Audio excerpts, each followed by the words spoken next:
এই দিদি দিদি আমাকে একটু সাজিয়ে দে না রে, আমাদের স্কুলে আজকে প্রোগ্রাম রয়েছে নাচে। হ্যাঁ, তোকে সাজিয়ে দিতে হবে? আমি সাজিয়ে দেবো তোকে? কোনোদিনও না। তুই তো জানিস আমার কোনো মেকআপের জিনিস নেই, তোরই তো আছে, একটু সাজিয়ে দে না রে, এরকম করছিস কেন? সেদিনকে আমার আইশ্যাডো প্যালেটটা ভেঙে দিয়ে আবার আজকে আমার কাছে এসেছে সাজতে। দাঁড়া, দেখাচ্ছি মজা। দে, সাজিয়ে দিচ্ছি তোকে, দে। ঠিক আছে এই নে। খুব শখ না আমার জিনিস দিয়ে সাজার? আজকে তোকে এমন সাজান সাজিয়ে দেবো, স্কুল থেকে তোকে লাথি মেরে তাড়িয়ে দেবে। বস বস বস, আমার জিনিস দিয়ে তোকে দারুণ করে সাজিয়ে দেবো। দে সাজিয়ে দে। তুই চুপটি করে বস, তোকে খুব সুন্দর করে সাজিয়ে দেবো। তুই কিন্তু আয়না দিকে একদম তাকাবি না।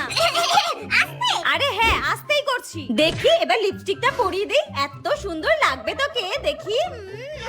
নে, খুব সুন্দর লাগছে। দিদি দিদি আমাকে সুন্দর লাগছে তো রে। হ্যাঁ রে, কিন্তু তুই এখন আয়না দেখবি না, নইলে তোরই নজর লেগে যাবে। আচ্ছা